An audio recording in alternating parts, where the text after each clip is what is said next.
Tecnología que puede destruirnos. Tecnología que puede salvarnos. Es el Armagedón o la salvación. Desde la pesadilla nuclear a una invasión de nanobots.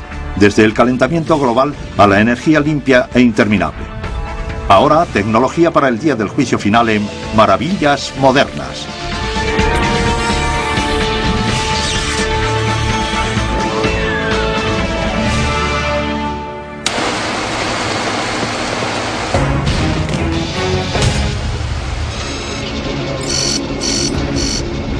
Año 2019. Las tensiones entre los Estados Unidos y Rusia se acrecentan. Los decrépitos satélites rusos de alerta precoz confunden un cohete de investigación norteamericano con un misil. Cunde el pánico en Rusia y se ordena un contraataque total. Solo hacia Nueva York y Washington se lanzan decenas de misiles. Confirmado el ataque soviético, los Estados Unidos deciden tomar represalias. Keys. On my mark. 3, 2, 1, mark. I got missile away. En total, 7.000 misiles alcanzan su destino en Norteamérica, Rusia y Europa Occidental, matando a 189 millones de personas en media hora. Toda la mitad norte del planeta queda inhabitable.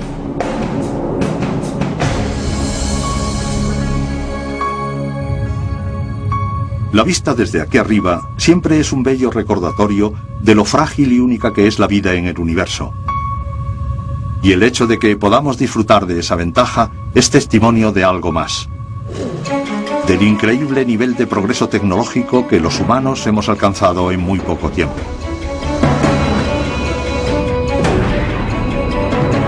Hay un lado oscuro en la historia del progreso, ya que hemos alcanzado un punto en la historia de la humanidad en que, como especie, poseemos tecnología que podría destruirnos.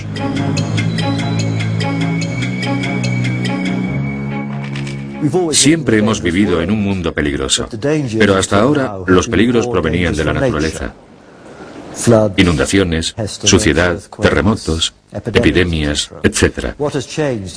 Lo que ha cambiado es que, por primera vez, los peligros a los que nos enfrentamos los provocamos nosotros. Estamos cambiando el clima global como humanos, y nuestra tecnología podría dar resultados inesperados, hasta destruir la civilización, si no la manejamos bien. Durante 60 años, la principal tecnología del juicio final han sido y son las armas nucleares. Mr. Gorbachev, tear down this wall. A pesar del fin de la Guerra Fría hace más de una década, los Estados Unidos y Rusia tienen unos 20.000 misiles preparados para destruirse, muchos listos para dispararse. Están armados, apuntados, preparados y saldrán de los hilos con solo teclear un par de comandos.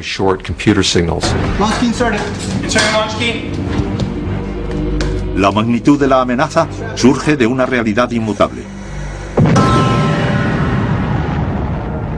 El tremendo poder destructivo de una bomba nuclear. Cuando una bomba nuclear explota, libera unas cantidades de energía increíbles en apenas décimas de nanosegundos. Esa energía es radiación en gran parte y se asocia con el aire y los materiales a su alrededor. Provoca una onda expansiva como un enorme émbolo. Antes de la onda expansiva salen las radiaciones de calor que, por ejemplo, prenden fuego a las casas y a las personas. Y luego, muy rápidamente, la onda expansiva llega y apaga el fuego, pero lo destruye todo a su paso, lo reduce a cenizas. En el momento en el que se forma el hongo atómico, todo está ya destruido.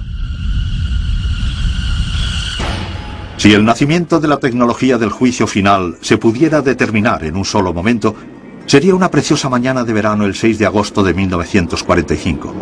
Para la ciudad de Hiroshima y para Nagasaki, 3 días después fue el día del juicio final. Las bombas que tiraron sobre Japón eran armas nucleares para ser usadas contra la humanidad. Ambas bombas eran aparatos de fisión. La reacción en cadena en el núcleo de una bomba de fisión se da con la ruptura de elementos altamente inestables. el uranio 235 o el plutonio 239. Aunque mucho más potente que cualquier otra arma anterior, la bomba de fisión fue eclipsada apenas 6 años después por un arma cientos de veces más potente, la bomba de fusión o de hidrógeno. La bomba de hidrógeno, también llamada bomba termonuclear, usa una explosión de fisión primaria para desencadenar una segunda explosión de fusión. En la explosión de fusión, el deuterio y el tritio, formas inestables del hidrógeno, se funden convirtiéndose en helio y liberando neutrones en la reacción en cadena. Desde que comenzara la Guerra Fría, el Boletín de Científicos Atómicos ha marcado los movimientos hacia o lejos de la aniquilación nuclear, moviendo las manecillas del llamado reloj del juicio final más cerca o más lejos de la medianoche. Estuvimos a solo 3 minutos de medianoche en 1953 tras las pruebas con éxito de las bombas H norteamericanas y soviéticas.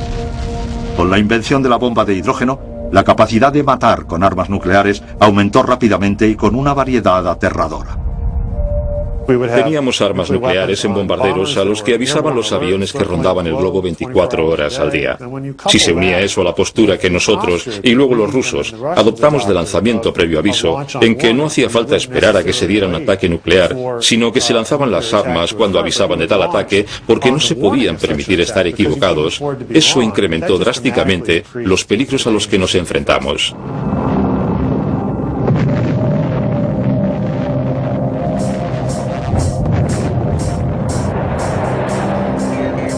La introducción del misil balístico intercontinental, o MBI, fue un momento decisivo. Un MBI es un cohete entre 10 y 30 metros de largo, lleno de combustible líquido o sólido. Una vez lanzado al espacio, puede volar a 20 veces la velocidad del sonido. Un sistema de guía inercial por satélite o radio le lleva hasta el objetivo, y el vehículo de reentrada cae en picado a la Tierra. Después de los MEBIs, llegaron los bombarderos nucleares supersónicos y submarinos que transportaban hasta 200 cabezas, acechando en las costas del enemigo y capaces de alcanzar ciudades en unos 5 o 7 minutos. Después llegaron los MIRVs o vehículos de reentrada múltiple e independiente, misiles con hasta 10 cabezas de 300 kilotones y pequeños misiles de crucero nucleares que se podían disparar desde barcos o aviones. Teníamos cargas de profundidad nucleares, misiles aire-aire, misiles tierra-aire, minas antipersona, cualquier cosa en la que se pudiera meter una bomba nuclear. Entre 1949 y 1990, los soviéticos construyeron 55.000 bombas nucleares. En el mismo tiempo, los Estados Unidos construyeron 70.000. Con el fin de la Guerra Fría, en 1991, el reloj del juicio final volvió a las 12 menos 17 minutos, pero en 2004 se puso a las 12 menos 7 minutos, exactamente donde estaba en 1947, cuando todo empezó. Las deterioradas redes de detección precoz rusas y la naturaleza de sus mandos nucleares figuran entre las razones por las que hay un alto riesgo de llegar al día del juicio final. Hoy día Rusia no tiene una red eficaz de satélites de detección precoz, lo que junto a su deteriorada red de radares de tierra se traduce en que una gran parte del día, quizá más de 15 horas diarias, los generales rusos no tienen ni idea de si están sufriendo un ataque nuclear. En 1995 se dio un aterrador incidente cuando una lectura falsa de uno de los satélites de detección precoz rusos hizo que el entonces presidente Boris Yeltsin activara sus armas nucleares por primera vez. En enero de 1995, el pacífico lanzamiento de un cohete noruego hacia el Polo Norte desencadenó una de las falsas alarmas más serias de la historia nuclear rusa, haciendo que por primera vez, que yo sepa, un presidente tanto de Estados Unidos como de Rusia tuviera que tomar una decisión nuclear de urgencia.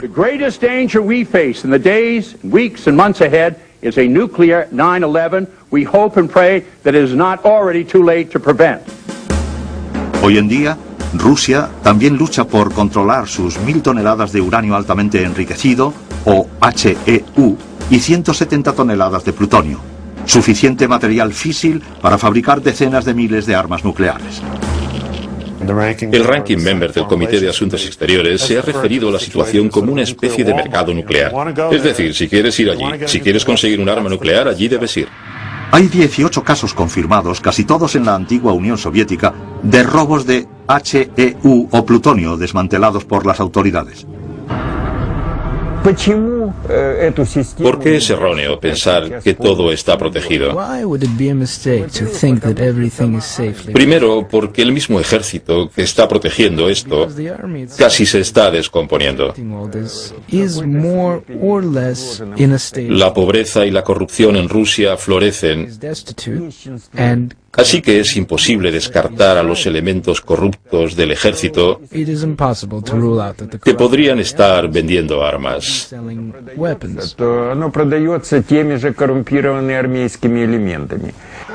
Mientras tanto, cada vez que una nación entra en el juego, el riesgo de guerra o terrorismo nuclear se dispara. Así como la situación política cambió varias veces durante el siglo XX, también puede hacerlo en el XXI. Y tenemos que ser conscientes de que en 50 años podría darse otra situación geopolítica, un enfrentamiento entre dos superpotencias, que podría llevar a una situación al menos tan peligrosa como el peor período de la Guerra Fría. El reloj que veis detrás de mí está en marcha y, por desgracia, creo que es cuestión de tiempo el que se usen esas armas si no hacemos por controlarlas. Las armas nucleares, como toda tecnología, no pueden desinventarse, pero con mucho cuidado pueden mantenerse, desmantelarse y guardarse. En las llanuras ventosas del norte de Texas, en un complejo creciente de 186.000 metros cuadrados, se desmontan muy cuidadosamente los aparatos más mortíferos jamás diseñados por el hombre. Esto es Pantex, ahora el único emplazamiento del Departamento de Energía con el increíble encargo de desmantelar cabezas nucleares norteamericanas. Pantex desmontó hace poco su cabeza número 10.000. Pantex es el lugar, el último punto de montaje, o el primero, de cabezas nucleares de los Estados Unidos. Las cabezas nucleares llegan desde los silos y arsenales nacionales en camiones fuertemente vigilados. En estas imágenes únicas, están desmontando una bomba nuclear B-61 en subpartes, incluyendo el radar de la sección frontal y la sección de cola, que contiene el paracaídas.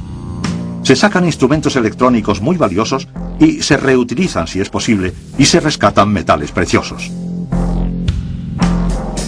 Los trabajadores de Pantex dejan irreconocibles los componentes confidenciales antes de tirarlos para no revelar ningún secreto de la bomba. Luego está lo que los ingenieros nucleares llaman el paquete físico. Unas partes increíblemente complejas que crean la explosión nuclear. La primera, o ensamblaje de fisión, está construida alrededor de una esfera hueca de plutonio llamada foso. En el caso de una bomba de hidrógeno, hay una secundaria, o ensamblaje de fusión, construida alrededor de uranio altamente enriquecido, o HEU. El desmantelamiento de los componentes nucleares se lleva a cabo dentro de unos edificios de hormigón muy reforzados llamados Gable Wertis, construidos para minimizar los efectos de una improbable explosión nuclear. Hay al menos 12.000 fosos de plutonio almacenados en Pantex. Las secundarias se llevan intactas al complejo I-12 del Departamento de Energía en Oak Ridge, Tennessee. En Estados Unidos se han desmontado unas 58.000 armas nucleares desde el comienzo de la era atómica. Mucho material físil que controlar.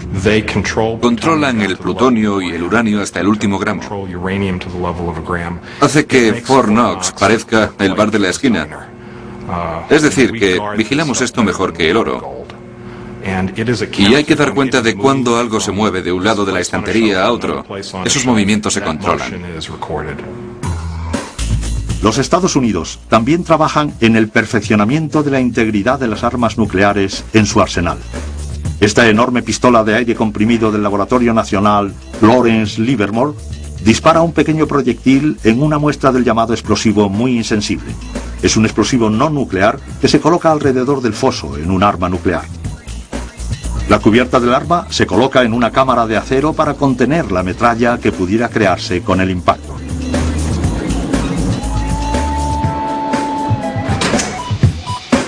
Cuando la pistola de aire comprimido se activa, se dispara el proyectil en el explosivo insensible a 29.000 km/h. Esta prueba permite al laboratorio diseñar material tan insensible que nadie ni nada pueda detonarlo. Excepto esto, el MSAD o aparato mecánico de armamiento y aseguramiento. Para colocarlo en línea con el cañón de la pistola y que pueda detonar el arma nuclear, hacen falta una serie muy compleja de dígitos, de ceros y unos, un código mecánico. Y si no pones exactamente la serie de dígitos correctos, se bloquea permanentemente. Se desactiva el arma y no se puede detonar. Los departamentos de energía y defensa norteamericanos también proporcionan ayuda técnica para modernizar la vigilancia y seguridad de los emplazamientos nucleares rusos, aunque la principal herramienta es el dinero. El DOE está comprando grandes cantidades de uranio a su antiguo rival en la Guerra Fría y lo está mezclando con el combustible de los reactores de las plantas nucleares norteamericanas. Irónicamente, el motor del capitalismo norteamericano se está moviendo en parte con combustible sacado de armas diseñadas para destruir. Pero la reducción del gigantesco programa nuclear de los soviéticos tras la Guerra Fría dejó otro problema grave en el camino. Más de 5 millones de personas trabajaban en investigación, desarrollo y producción allí, incluyendo más de 500.000 con carreras científicas. Yo era uno de ellos. 3 de cada 4 científicos trabajaban para la industria de defensa. Muchos de ellos trabajan en ciudades cerradas, enormes ciudades secretas amuralladas que construían el grueso del arsenal nuclear soviético. A cambio de su trabajo y su vida fuertemente controlada, los científicos y trabajadores disfrutaban de un nivel de vida en sus ciudades amuralladas mucho mejor que el del ciudadano soviético medio. Podían comprar neveras, coches y hasta pisos separados para la familia, lo que no era común en la época.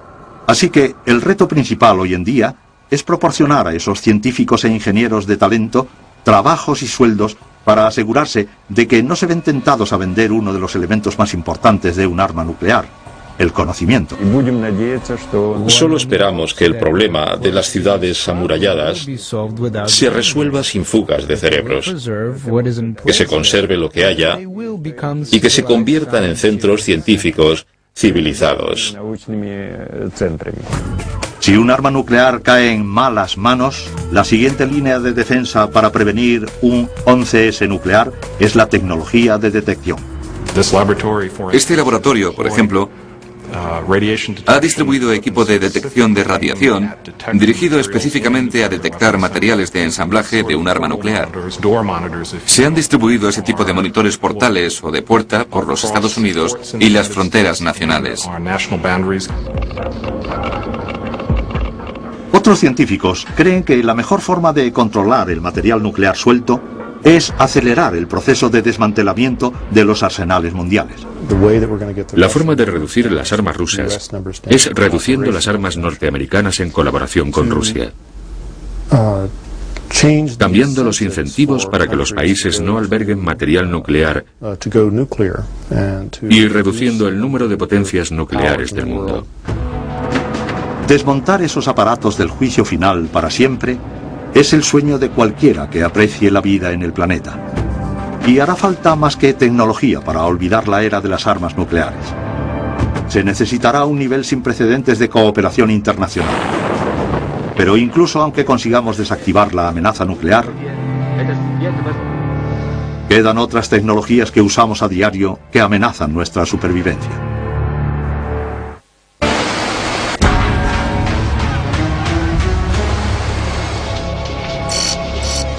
Bienvenidos al año 2034. Sequías de 20 años desde el oeste norteamericano hasta el delta del Mekong amenazan las reservas alimentarias del mundo. Año tras año, los huracanes han destruido la economía del sudeste norteamericano y han dejado Nueva Orleans permanentemente sumergida. Las hambrunas matan a millones en el norte de África. El creciente nivel del mar devasta Bangladesh. La guerra se desata cuando continentes enteros y una clase de refugiados permanente luchan por los decrecientes suministros de agua y combustible.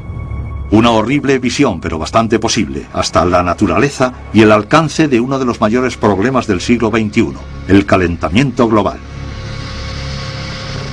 Si se miden los logros humanos hasta la fecha, en cuanto a puro impacto, habría que decir que, por desgracia, el calentamiento global es el mayor logro de la raza humana, porque en menos de un siglo, los humanos con nuestra tecnología y los combustibles fósiles hemos afectado a la misma química de un planeta del universo. Los gases de efecto invernadero surgen de una serie de fuentes, incluyendo la deforestación.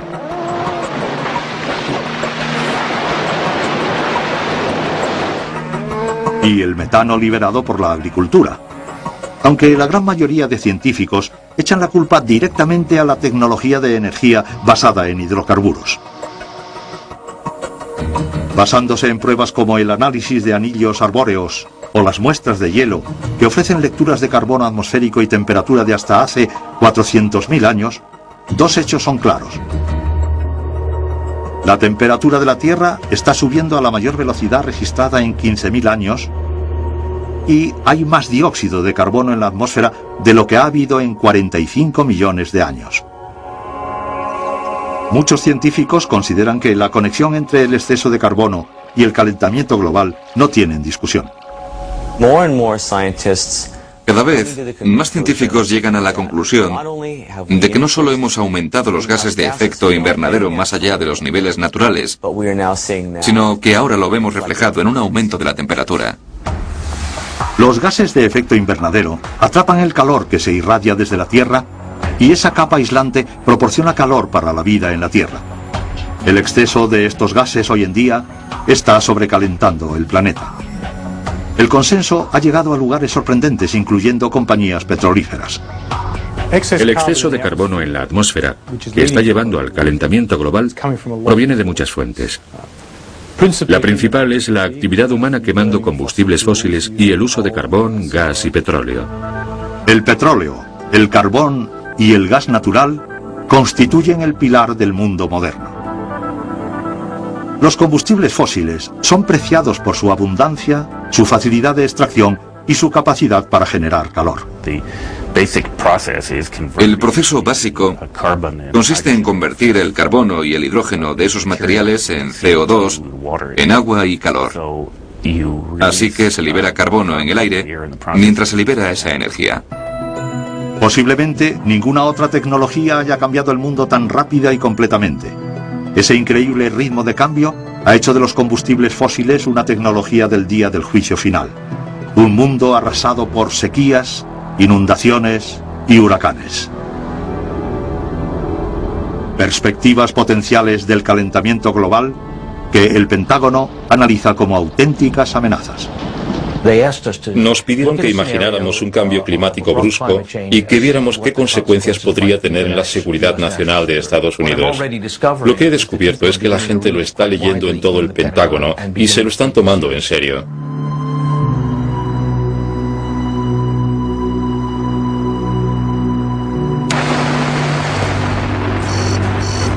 Estamos en 2043. Gran parte del norte de Europa está cubierta de hielo tras años de crudos inviernos que han acabado con cosechas y especies de animales en el hemisferio norte. De hecho, es el comienzo de una nueva edad de hielo que durará cientos de años. ¿Cómo puede llevar el calentamiento global a un enfriamiento repentino? Mediante una interrupción del ciclo termohalino, la intrincada corriente de agua salada que circula por el globo. Uno de los bucles de esa corriente, la corriente del Golfo, lleva las aguas y el clima cálidos del Ecuador hacia el norte, haciendo que Europa sea mucho más cálida que Siberia, que está a la misma latitud. La evaporación constante hace que la superficie sea más salada y densa mientras va hacia el norte, hasta que se vuelve a hundir en los mares de Islandia y vuelve al Ecuador. Pero el hielo polar se está derritiendo y podría interrumpir el ciclo diluyendo la corriente del Golfo con agua dulce. Si perdiera densidad y no se hundiera en el norte, la corriente del Golfo podría detenerse, haciendo que Europa entrase rápidamente en una nueva edad de hielo. Llevamos viendo desde 1980 un rápido calentamiento de la atmósfera, un derretimiento rápido y el enfriamiento del Atlántico Norte. Así que estamos recibiendo señales que indican lo que llevará al colapso de la corriente del Golfo. Y si se interrumpe ese flujo de agua cálida hacia Europa, significará que Europa se empezará a parecer a Canadá. Más allá del calentamiento global y hasta de una nueva edad del hielo, hay una tercera perspectiva del día del juicio final que nos podría traer nuestro hábito a los combustibles fósiles: el final del petróleo. En algún momento del próximo medio siglo vamos a empezar a quedarnos sin petróleo. Los pesimistas dicen 15 años y los optimistas 40, así que ese es el límite. Llegaremos al final entre el 2010 y el 2020, como dicen los pesimistas, o terminaremos con la producción petrolífera entre 2030 y 2040. Entonces me di cuenta un día que no hay casi diferencia. Están discutiendo por 20 años. Pasarán varias décadas, quizás un siglo, hasta que el mundo realmente se quede sin petróleo. Pero será más difícil conseguir petróleo barato cuando nos acerquemos a lo que los geólogos llaman apogeo de producción y se haya instruido la mitad del petróleo recuperable del mundo. En ese momento, según la teoría, el precio del petróleo se disparará cuando nos demos cuenta de la escasez. La magnitud de esto viene del simple hecho de que el mundo moderno no solo depende del petróleo, sino del petróleo barato, de mucho petróleo barato. Cuando los antropólogos recuerden este periodo de la historia, lo llamarán la edad del petróleo, porque el mundo se mueve por el uso del petróleo. No solo es la gasolina que echamos a los coches para transporte. Las cosechas crecen gracias a abonos petroquímicos. Muchos de los fármacos tienen una base petroquímica. El material de empaquetamiento, el plástico, todo es petroquímico. El transporte, la energía, el calor, la luz. Dependemos del petróleo en todos los aspectos de la vida. La revolución en la agricultura de mediados del siglo XX, que aumentó drásticamente las cosechas en el mundo, fue posible en gran parte por dos tecnologías punteras: la mecanización y los abonos petroquímicos, ambos dependientes del petróleo barato. Hoy en día, los alimentos de gran parte de los 6.000 millones de personas dependen de esa ecuación.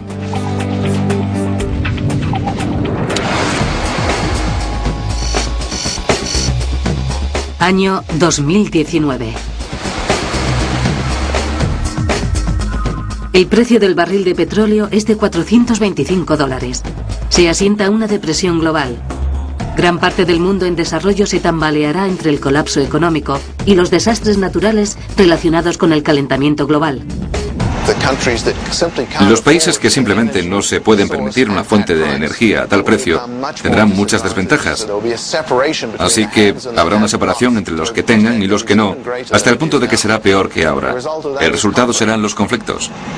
Hoy en día, la economía petrolífera ya está sometida a la ley de rendimientos decrecientes. El gobierno de los Estados Unidos destina más dinero a mantener presencia militar en el Golfo Pérsico que en el valor neto del petróleo que obtiene de allí. Y eso era antes de la guerra. Hablamos de $200.000 millones más. Si el final de la era del petróleo significa un juicio final potencial, también representa un momento histórico para la tecnología energética. Los avances en las energías renovables pueden apuntar hacia un futuro mejor. Los combustibles fósiles, además de calentar el planeta, comparten un problema mayor a largo plazo. Son finitos. Hasta nuestras enormes reservas de carbón se acabarán en las próximas generaciones. Los expertos en energía miran más de lo finito a lo infinito. Algunos van directamente a la fuente. La energía solar o fotovoltaica es útil convirtiendo la luz, los fotones, en una corriente eléctrica o voltaica. La silicona, un material semiconductor, es el principal componente de una célula fotovoltaica. Cuando la luz llega a la silicona, se liberan los electrones. Trazas minúsculas de fósforo y boro se añaden a la silicona. La diferencia en la estructura atómica de estos elementos permite un flujo de electrones que forma la corriente eléctrica, que es conducida por una placa de metal. Se pone una cubierta antirreflectante a las células para optimizar la absorción de la luz. Hay tanto desarrollo tecnológico tan rápido que se alcanza un punto crítico en que se obtiene el doble de información por la mitad de precio cada 18 meses. Eso ocurre con la energía eólica, la solar y otras renovables. Hace poco se ha dado un enorme salto de este tipo con la ayuda de la nanoingeniería. Una compañía californiana llamada Nano Solar imprime literalmente hojas de células fotovoltaicas de microingeniería que son mucho más baratas y eficaces que células mucho más pesadas. Invisible y omnipresente, el viento es otra fuente infinita y el mundo está descubriendo su potencial.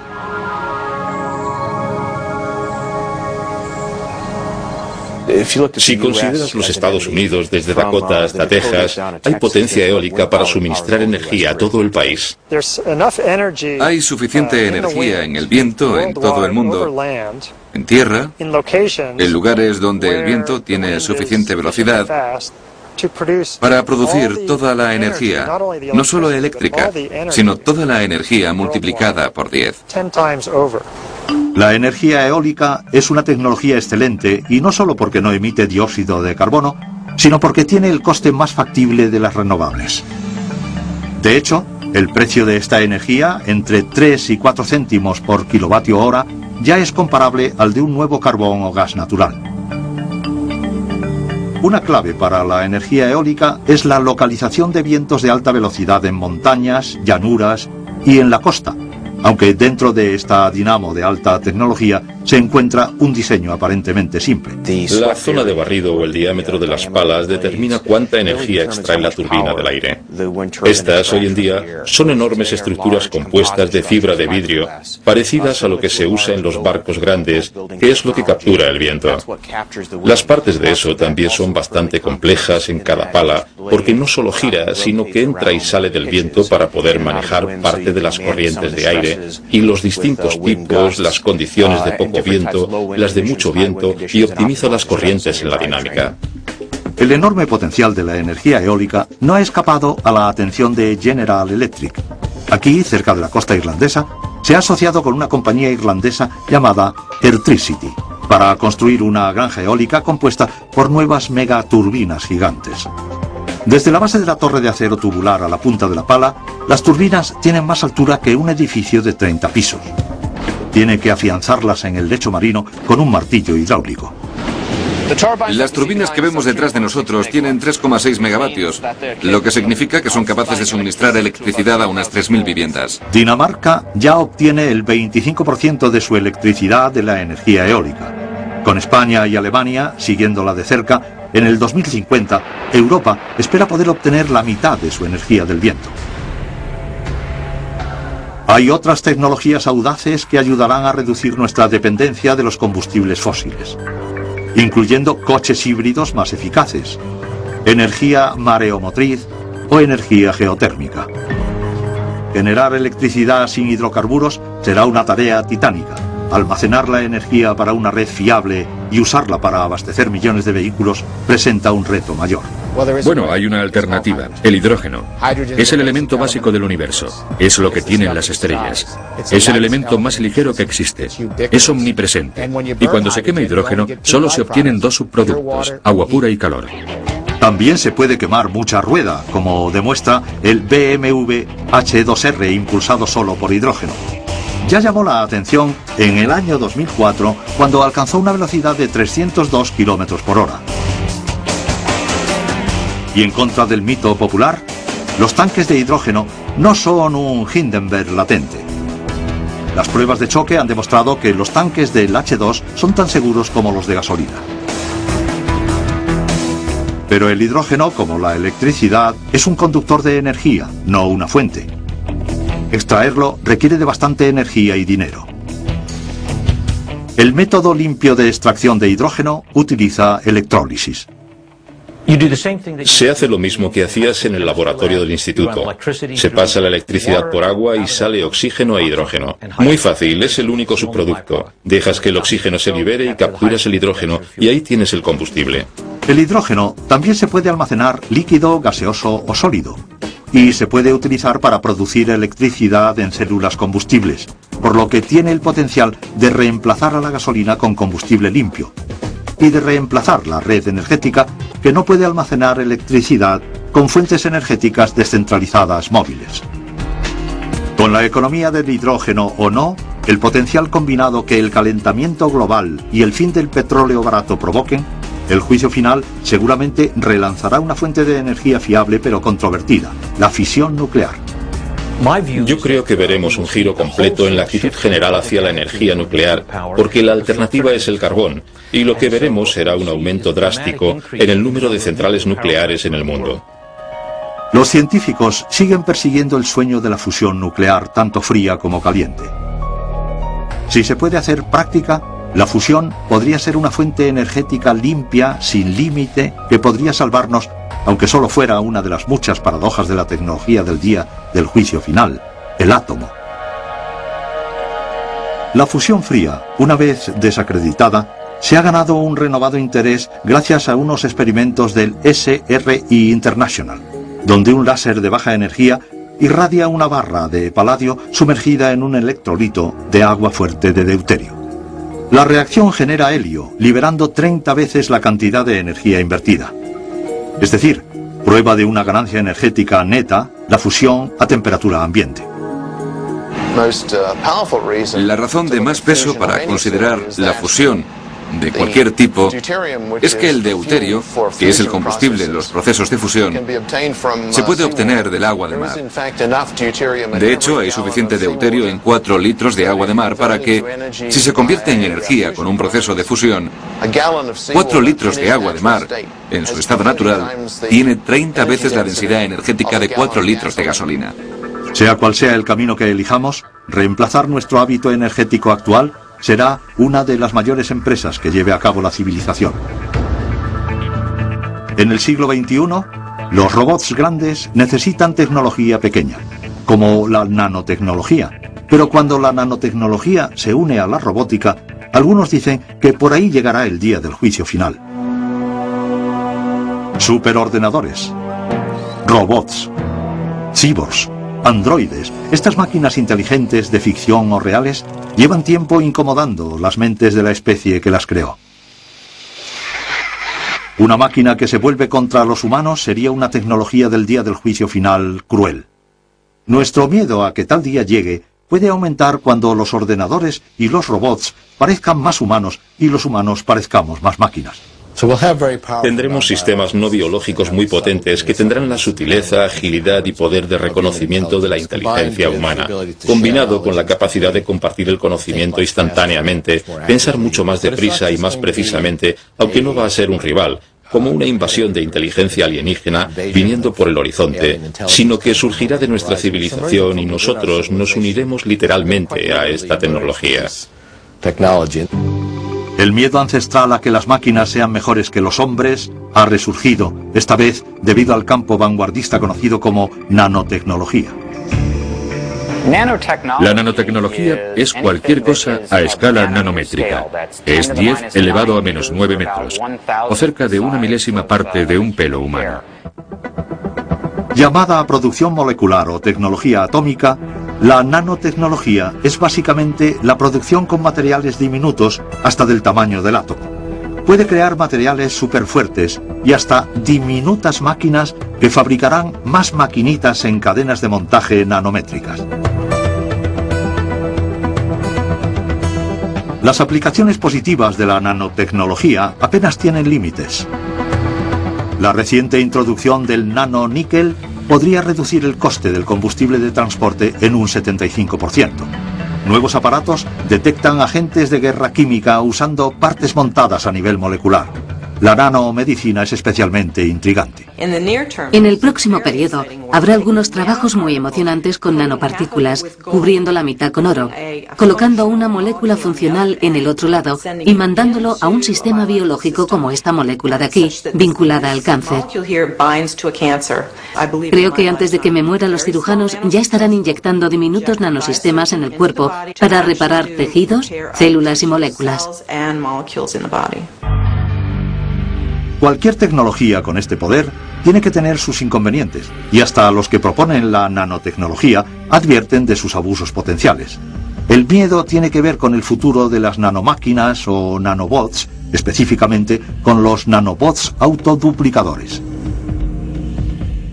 La autoduplicación será necesaria constructivamente para poder aumentar el número de nanobots a un nivel útil, porque un nanobot no hace nada. Hacen falta trillones de ellos, así que hasta cierto punto tiene que existir la autoduplicación para llegar a ese número.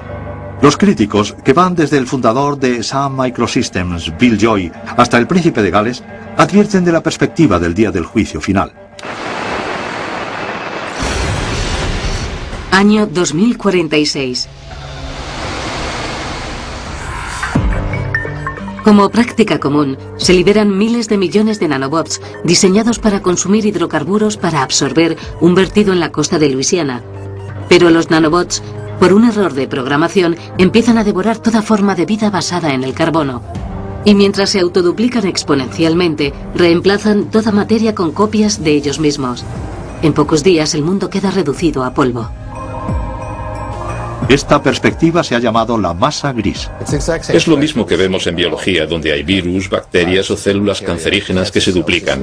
Las células cancerígenas empiezan a duplicarse y luego toman control del cuerpo y convierten las células buenas en copias de ellas, así que la autoduplicación incontrolada es un gran peligro. Esto es, por el momento, ciencia ficción. Y muchos de nosotros creemos que seguirá siendo así. Pero por supuesto hay que tener en cuenta que muchas cosas que parecían ciencia ficción hace un siglo se han convertido en una realidad ahora. Así que las posibilidades de que la nanotecnología tenga consecuencias no planeadas es algo que todos aquellos involucrados en esa tecnología deberían tener en cuenta, creo yo. Esto podría ser especialmente relevante si la nanotecnología sigue uniéndose a la mente y el cuerpo humanos, lo que muchos expertos en el campo quisieran promover. En última instancia tendremos un mundo en que habrá billones o trillones de nanobots. Estarán en nuestros cuerpos, curándonos, estarán en la naturaleza, manteniéndola sana, y estarán manejando software, y realmente se tratará de quien controla ese software. Una cosa está clara: en el siglo XXI, lo pequeño será grande. La ciencia computacional, la biología, la genética y la robótica están empezando a converger a nivel nanométrico. Hará falta un esfuerzo considerable para asegurarnos de que la tecnología pequeña no se convierte en un problema grande. Creo sinceramente que esto supondrá la próxima revolución industrial. Esto será un cambio enorme para nuestra especie en cuanto a lo que podremos hacer de forma positiva, aunque cause algunos problemas. Como con toda la tecnología, es un arma de dos filos. La fuente de energía que creó el mundo moderno podría poner en peligro nuestra civilización. El arma más mortífera jamás inventada podría darnos la clave para una fuente energética sin límites.